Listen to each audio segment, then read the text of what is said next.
Fidèle de Event TV, bonsoir. Grâce au but de la technologie, de la technique, nous sommes en direct en Côte d'Ivoire avec une personnalité assez importante et extrêmement connue. Je voudrais ici saluer M. Michel Gbagbo. M. Michel Gbagbo, il est le secrétaire national du FPI, chargé de la solidarité avec les prisonniers politiques. C'est cela. Je vous salue, monsieur le secrétaire national. Bonjour, monsieur. Voilà, on vous a ce soir sur le plateau parce qu'il y a un événement qui sera organisé dans ces jours à venir, à savoir le 3 octobre prochain à Lyon, à l'hôtel Mercure, au 7 place Charles Hernu à Villeurbanne. Cet événement est une solidarité en faveur des prisonniers politiques détenus en Côte d'Ivoire et l'événement est organisé par le représentant FPI de France, à savoir ceux de Lyon, Paris, Marseille, Toulouse, Montpellier, Orléans, Lille et Strasbourg. Et le metteur en musique de tout ça s'appelle Éric Traoré, qui est le représentant du FPI Rhône-Alpes. Monsieur le secrétaire national, puisque c'est de votre compétence, quel appel vous lancez à la suite de cet événement? Merci, monsieur Edouard Niabré. Vous avez raison. Monsieur Éric Traoré, représentant FPI Rhône-Alpes, porte cette activité. Moi-même, je suis secrétaire national chargé des prisonniers politiques et de l'administration pénitentiaire de Côte d'Ivoire, du Front populaire ivoirien. Et je suis donc extrêmement touché par cette activité. Je voudrais, par votre canal, m'adresser à la diaspora ivoirienne, mais également africaine, et à tous les amoureux des droits de l'homme, et leur demander de participer, dans la mesure de leurs possibilités, à cette action de solidarité envers les détenus politiques en Côte d'Ivoire. Nous avons besoin de solidarité, nous avons besoin d'entraide, parce que malheureusement, près d'un demi-millier de personnes aujourd'hui sont dans les geôles en Côte d'Ivoire du fait de leur opinion politique. La Côte d'Ivoire est membre de cette triste liste noire des pays où l'expression d'une opinion peut constituer un délit. Alors il faut vraiment que par cette présence physique, par cette présence solidaire, les amoureux de la démocratie et des droits de l'homme soient présents à Villeurbanne ce samedi 3 octobre de 14h à 18h à l'appel donc du Front populaire ivoirien Rhône-Alpes, à l'appel d'Éric Traoré. Monsieur le secrétaire national chargé des prisonniers politiques détenus en Côte d'Ivoire, on ne saurait pas vous quitter sans, bien évidemment, parler de la Côte d'Ivoire, parler de l'actualité ivoirienne, en sachant que dans moins d'un mois maintenant, il va avoir lieu en Côte d'Ivoire les prochaines élections présidentielles. Monsieur le secrétaire national, c'est l'homme politique que vous êtes. On va être tenté, vous voyez, de vous demander comment va la Côte d'Ivoire aujourd'hui. Je vous remercie, M. Niabré. Le fait même que vous parliez de prisonniers politiques montre bien que la Côte d'Ivoire va mal. D'accord. Le fait même que vous posiez la question montre bien que derrière ça, vous avez une petite idée de la situation. D'accord. Pour un regard extérieur, on peut prendre des éléments amusants, entre griffes. D'accord. Monsieur le directeur de la télévision ivoirienne, la télévision publique, Oui. s'appelle Bakayoko. Oui. Son nom de famille. D'accord. Monsieur le ministre de l'Intérieur, ministre d'État, s'appelle Monsieur Bakayoko. D'accord. Monsieur le chef d'état-major des armées s'appelle Bakayoko. D'accord. Monsieur le directeur de la commission électorale indépendante s'appelle Bakayoko. Mais monsieur le SR, est-ce que ce n'est pas juste une coïncidence? Alors, c'est vrai, on peut le dire, mais on est dans une situation où un régime tribal, où un régime arrivé par la force des armes, ne va pas à une élection, mais va à une réélection. On propose finalement aux Ivoiriens de choisir entre rester à la maison ou accepter un coup de force constitutionnelle. Voilà la situation dans laquelle nous nous trouvons. Mais justement, par rapport à ces élections, Monsieur le secrétaire national, on va rebondir sur l'arrêt de Colin Madou, le juge constitutionnel, qui a validé les candidatures le 9 septembre dernier. Sur 33 candidats qui avaient déposé le dossier, il y en a seulement 10 qui ont été retenus, à savoir la candidature du président sortant, Alassane Dramane Ouattara. Qu'est-ce que vous inspire cet arrêt de M. Colin Madou, qui est le juge constitutionnel? Écoutez, il y a deux éléments qui ressortent essentiellement à travers les médias. Le premier élément, c'est que c'est le problème donc de la partialité de cet honorable magistrat qui était un haut dirigeant de la rébellion et qui, suite à la démission de l'ancien président du Conseil constitutionnel, a validé la candidature donc, de M. Ouattara. Le deuxième élément, c'est le fait que M. Ouattara est inéligible en Côte d'Ivoire. Il lui appartient, puisqu'il a ce problème-là, de procéder à la modification constitutionnelle par voie référendaire comme le prescrit la loi. Malheureusement, encore une fois, nous avons assisté à un déni de droit, nous avons assisté à une création juridique à travers le concept de candidature dérivée. Alors, je comprends bien que, étant président de fait en Côte d'Ivoire, M. Ouattara se trouve face à une contradiction. Comment être président et ne pas pouvoir être éligible? C'est cela aussi la contradiction. Est-ce que, monsieur le secrétaire national, est-ce que cette fameuse affaire de l'article 35 qui est extrêmement confligène, est-ce qu'on ne pouvait pas aujourd'hui faire l'impasse là-dessus?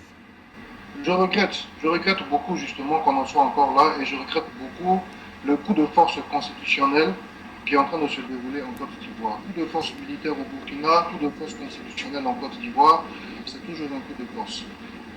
D'autant que les constitutions sont quand même faites de sorte à prévoir ce genre de situation. Dans le cadre de la Côte d'Ivoire, la Constitution prévoit justement la procédure référendaire pour pouvoir procéder éventuellement, si le peuple le veut, à une modification. Mais selon vous, pourquoi est-ce que le président en exercice n'a pas pris cette voie référendaire pour amender la Constitution et porter une rectification sur l'article 35? Vous pourriez lui poser la question. Est-ce qu'il avait craint de ne pas pouvoir sortir vainqueur de ces référendums, ou alors il avait estimé qu'il n'était pas nécessaire qu'il fasse cela? Parce qu'entre-temps, M. Alassane Ouattara a dit que la décision du président Gbagbo de 2007 qui a pris l'article 48 faisait jurisprudence. Est-ce qu'en droit, il était applicable? Il s'agit d'un non-sens juridique. Il s'agit d'arguments, d'éléments de langage, d'éléments de communication pour justifier le coup d'État constitutionnel qui se déroule aujourd'hui en Côte d'Ivoire. M. Ouattara, Alassane Dramane Ouattara ou Alassane Ouattara, c'est selon, n'est pas éligible en Côte d'Ivoire. Il a un problème que moi-même j'ai, parce que moi-même je suis d'une mère française, il n'y a pas de souci, mais il a un problème et la Constitution prévoit simplement une modalité de modification par voie référendaire. C'est dommage que face à ce problème, il est jugé utile d'utiliser encore le passage en force plutôt que le dialogue national. C'est vraiment dommage. C'est vraiment ce que je constate et c'est quelque chose que je dénonce. D'ailleurs, il y a eu au niveau de la coalition nationale de la jeunesse pour le changement des protestations ci et là, mais en 2 jours, nous avons près d'une quarantaine de Justement, je suis revenu là-dessus. Quel est aujourd'hui l'état des lieux à la suite de cette manifestation du 10 septembre dernier? Oui, on a à peu près une quarantaine de jeunes de l'opposition qui ont exprimé leur désaccord quant à cette manière honteuse de fouler au pied la Constitution ivoirienne et qui se retrouvent aujourd'hui en prison. Comme je vous le disais en introduction, malheureusement, exprimer une opinion contraire de celle du pouvoir expose l'individu qui le fait à aller en prison et c'est vraiment une régression. La Côte d'Ivoire est vraiment du point de vue des libertés publiques, liberté d'opinion, de réunion, d'expression. La Côte d'Ivoire est réellement en voie de régression. Ça, il faut le condamner. Étant entendu que le FPI, votre parti, a décidé de boycotter ces élections, mais vous êtes quand même membre de la CNC, membre de la coalition. Écoutez, sur cette question, il faut faire très attention.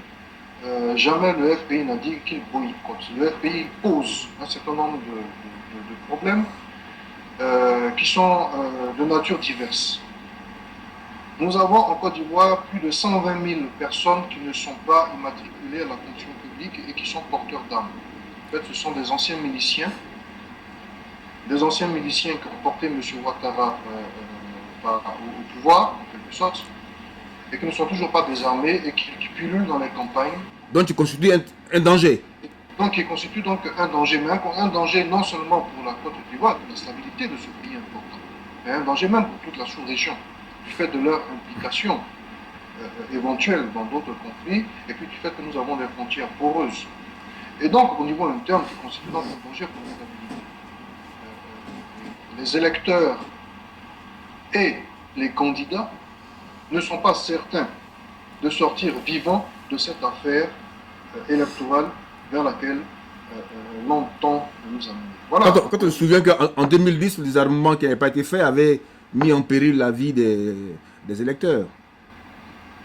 Non seulement ça, vous avez parfaitement raison, nous avons également donc, le problème donc, de la violation de la Constitution, parce que comme je vous le disais, la proximité ethno-tribale qu'il y a entre le chef d'état-major, le ministre de l'Intérieur, le président de la commission électorale, le directeur de la télévision, en fait, les éléments importants pour une élection.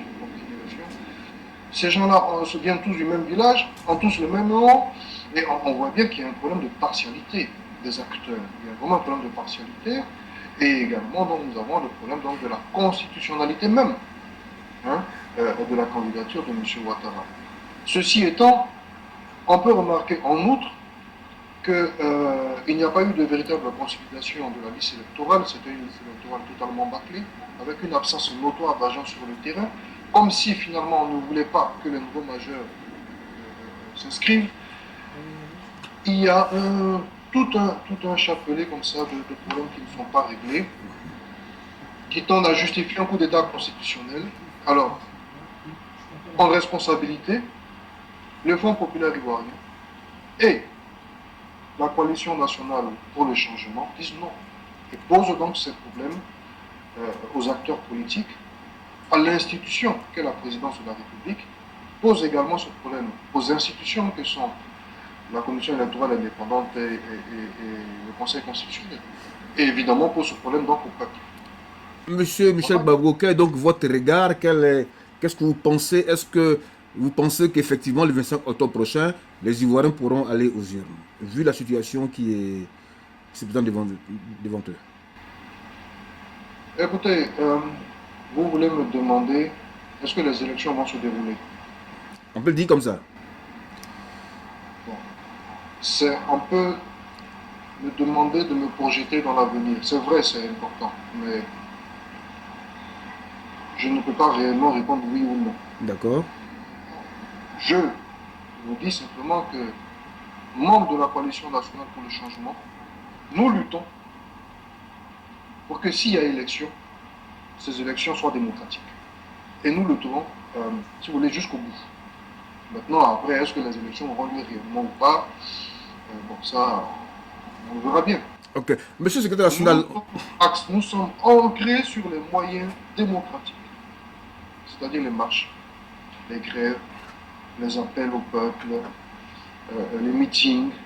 Nous sommes dans une démarche de sensibilisation et d'appel à nos militants et à la population, afin que ces élections soient des élections de la réconciliation. Des élections qui nous fassent tourner la page du chaos et nous projettent dans un avenir meilleur, c'est-à-dire un avenir où il y a une paix véritable. Parce que la Côte d'Ivoire a besoin de paix, les populations ont besoin de paix, elles sont suffisamment traumatisées par ces 10 années de crise. Est-ce qu'on ne pourrait pas aller à des élections plus apaisées? C'est le souhait de la population et de vous aussi, l'homme politique que vous êtes. Monsieur Ngabré, je vous remercie parce que vous m'enlevez les mots de la bouche. Vous savez, la paix, c'est la matière première du développement. Et il appartient à tous les acteurs politiques de faire en sorte que la Côte d'Ivoire ne connaisse plus jamais ce qu'elle a connu et que nous construisions une paix durable. Mais quelle est la matrice sur laquelle on va construire une telle paix durable, selon vous? Des élections inclusives et démocratiques et apaisées.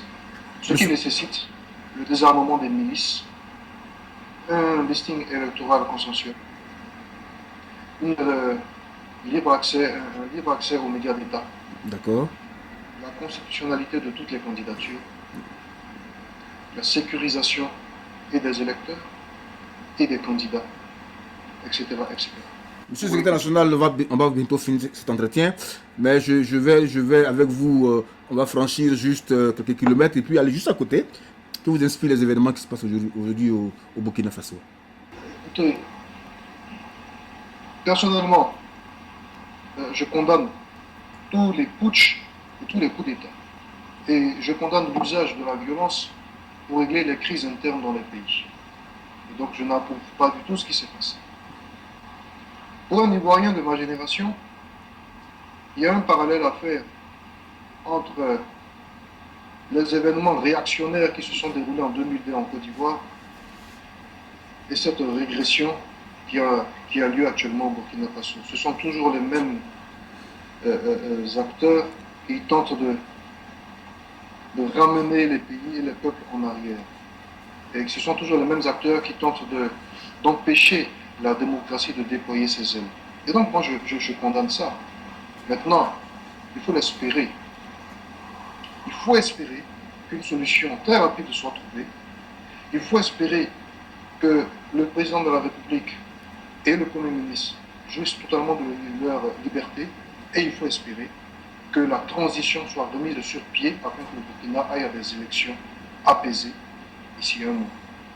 Monsieur Michel Gbagbo, je vous remercie. Fidèle de Vendu TV, je vous salue, je vous remercie et puis à très bientôt. Je vous remercie, monsieur Nabré. Merci. Au revoir.